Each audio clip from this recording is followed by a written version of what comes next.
Hello guys! Welcome back to our channel. Today, papunta kami sa Tegernsee. Tara, samahan niyo kami. Ang ganda ng weather. Oh, diba? Ayan na, bumungad na ang lake.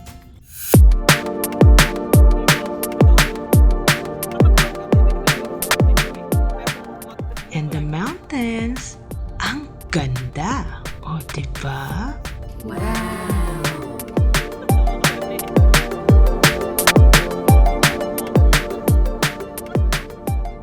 Here we are, Tegernsee.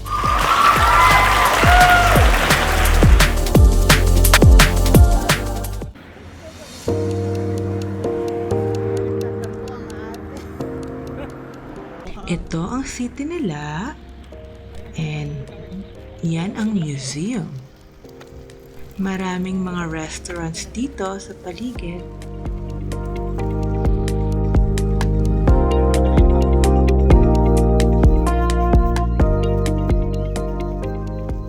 In this video, kasama namin ulit si Ninong Christian, ang ninong ni Arkin. And tingnan nyo naman ang boy, naka-lollipop. Si Mami din.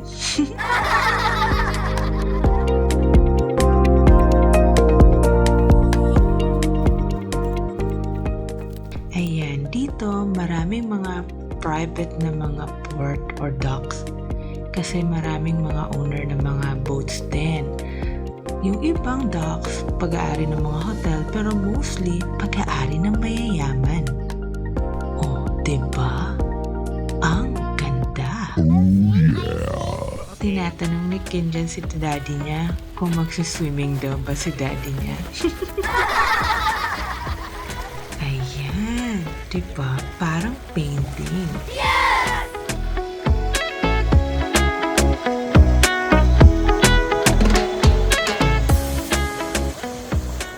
Meron silang malalaking barko dito. Not sobrang laki, pero parang mini cruise. So, pwede ding, alam ko pwedeng mag-tour doon. Palibot lang nito. Pero hindi namin sure kung magkano. Easter Sunday nga pala to guys. Kaya, ayun, maraming tao.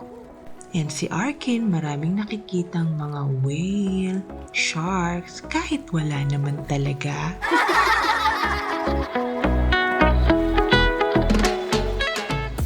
Oh, diba? Another view.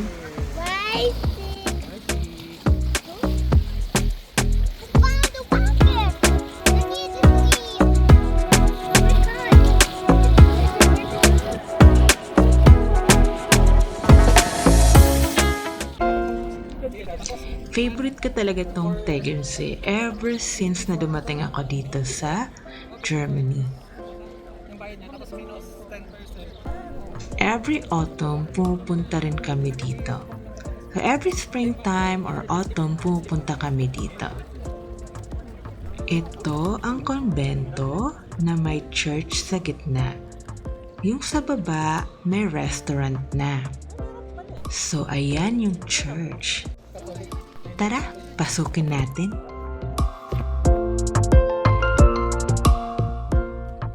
Ayan na nga.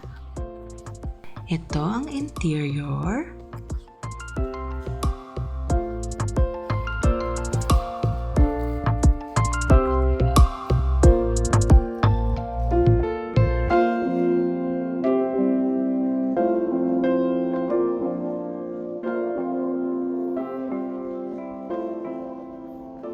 Hindi siya ganun kalakihan pero ang ganda niya. Diba?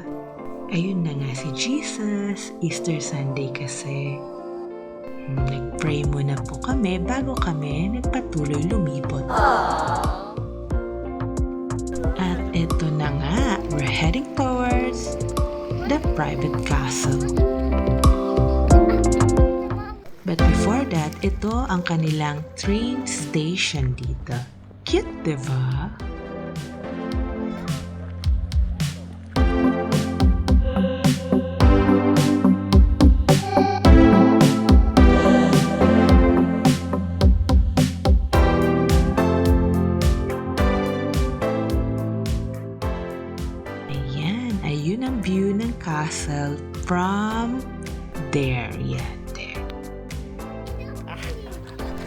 ending, silang dalawa lang din talaga ang umakyat. Kasi medyo may kataasan. Ayan yung mga sheep.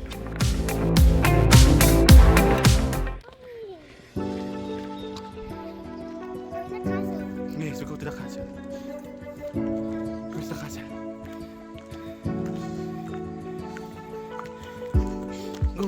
Go inside.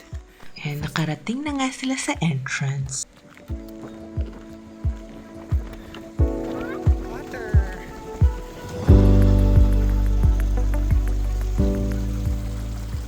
Oh, natuwa siya kasi waterfalls daw. Si Arkin, mahilig siya talagang mamulot ng mga sticks every time na nagwo-walking kami. So, ayan, may ebidensya. What's that?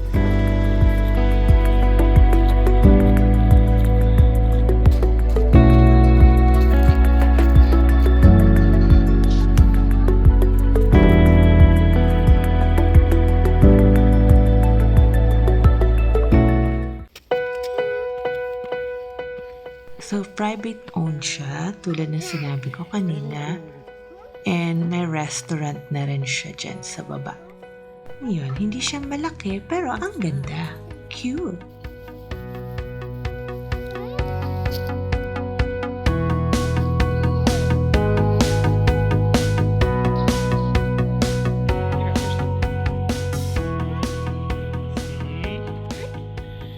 At ang winner dito, ang breathtaking view.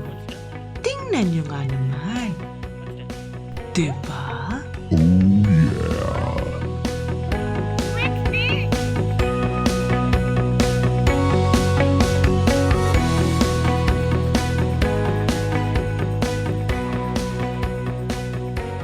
At syempre, dahil nagutom na, kainan na.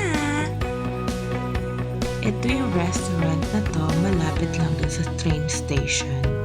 So, dito kami madalas kumakain pag nagagawi kami dito. So, from the castle, pabalik na po kami kung saan kami nakapark. So, parang bubabalik din talaga kami sa mismong city. Kaya ayan, kwentuhan muna. Ayan yung other side nung konbento kanina.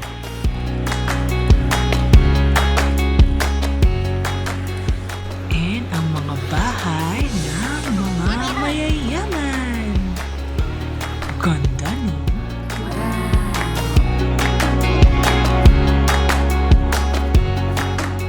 And there is another castle na medyo malayo. Private owned din daw siya. We've almost reached the end of our video. So if you like this video, please click subscribe, turn on the notification bell, and leave a comment. And just as a reminder, always spread love, kindness, and positivity. Thank you for watching.